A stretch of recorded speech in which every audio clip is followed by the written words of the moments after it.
This is everything you need to know about Lunar Rovers. My name is Gallagher. I've been playing Kendama for 12 years now, and I've won 6 world titles. At the time of this video, I currently hold the world record for Lunar Rovers, a 1080 spin. As a prerequisite to learning Lunar Rovers, I recommend learning all of the basic lunar variations first. Trust me, this is going to make the learning process a lot more fun. So here I'll just throw up a couple variations I'd recommend before getting into the actual real trick. Getting comfortable with these is just going to make everything a lot smoother. All right guys, step 1, the setup. Since this is the Lunar Rover, we want the best lunar Kendama we possibly can get our hands on. What you're going to want to do is get a Ken that first does not have a super short spike. You want to avoid something that is base cup heavy.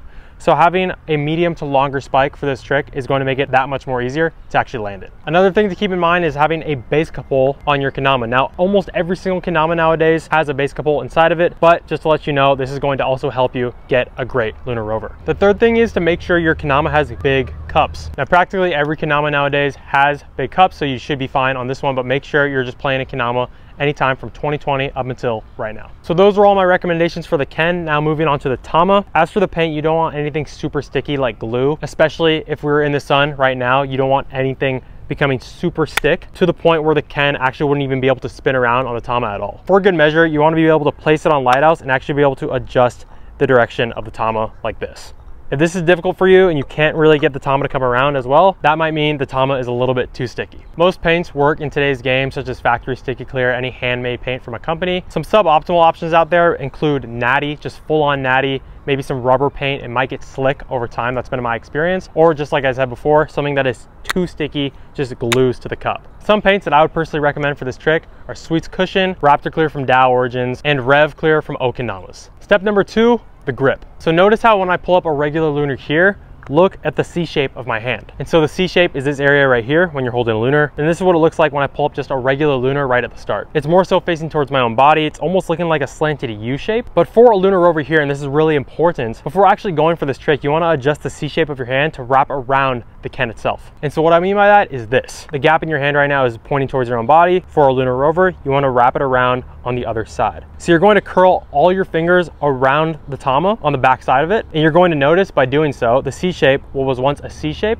is actually facing away from you and is wrapping over kind of like an A. Notice how the wrist and the hand are in a great position to generate a lot of force. And that's all you want at the beginning. You want to just generate enough force to make it spin around a full 360 degrees to make you even have a shot at landing the full Lunar Rover. Notice the difference between the ranges of motion I'm able to move my hand depending on the grip.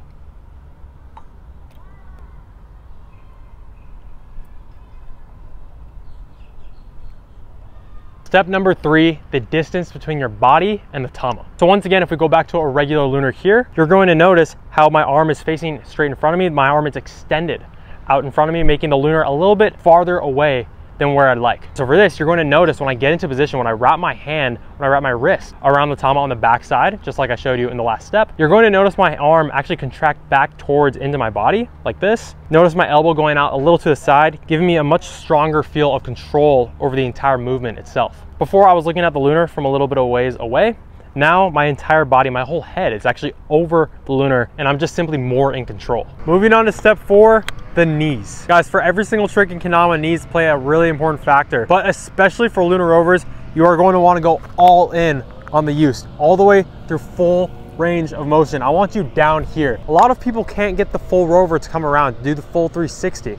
And a lot of that problem lies in the fact that they aren't actually using their knees as much as they think they are. For me, when I first started doing 360 Lunar Rovers, when I was first learning them, it looked something like this. I would get it on lunar, and I kid you not, I'm going all the way down here because all you really need to do for especially just a 360 is generate enough momentum. As you can see, the Ken is actually almost by my kneecap. So just use that as a frame of reference for yourself. And then unlike other tricks where you want to take your time, do everything in slow motion, this one happens in an instant. And so what I want you to do is come as low as you possibly can and then shoot up. I want you to accelerate up with your knees. I want you to explode out of this bottom position. Here's how I'm using my knees.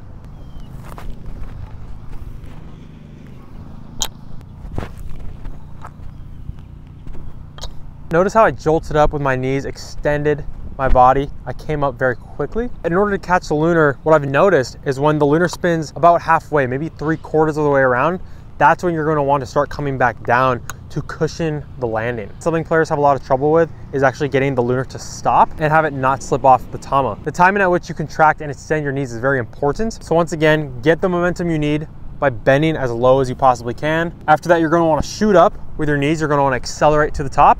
And then the final half rotation, maybe when it's about 3/4 of the way around, that's when you're going to want to come back down, act as a cushion, just as you're cushioning any other kind of Lunar trick. Step number 5, the finger twist. This is a very minute detail to master for your Lunar Rovers, but I think it's not only important to get for your 360s, but as you progress to get to 720s and 1080s. What I mean by the finger twist is this. You're not actually only using your wrist and your knees to get the Lunar Rover to go all the way around. What I've noticed is that I always tend to bend my fingers with the spin.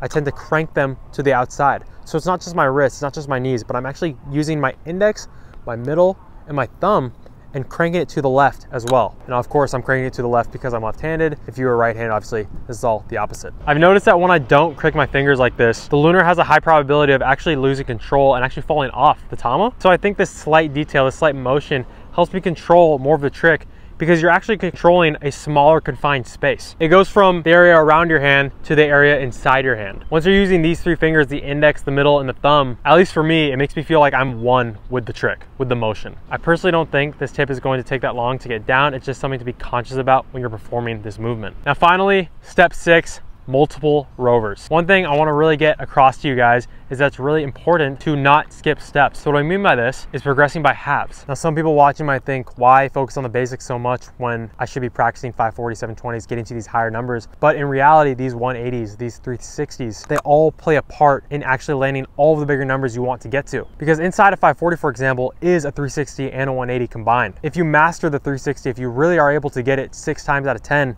that's 2/3 of the way there on the 540.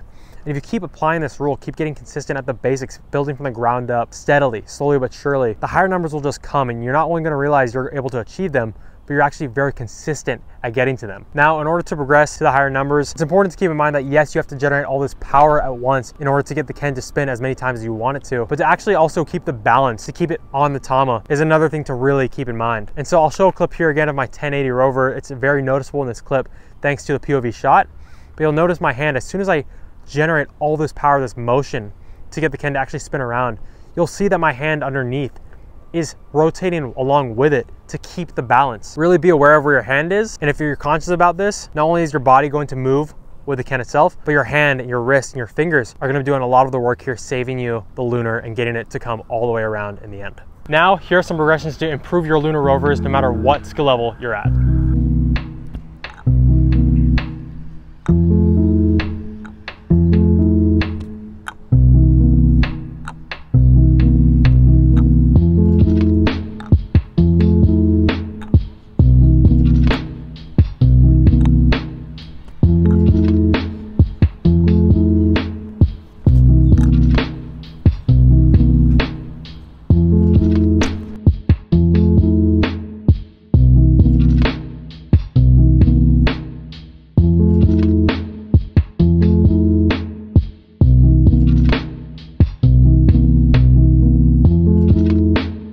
Send it to someone who you think needs to work on their Lunar Rovers and drop a comment below if it helped you with them as well. Let us know what other tutorials and how-to videos we should make next, and I'll see you guys in the next video.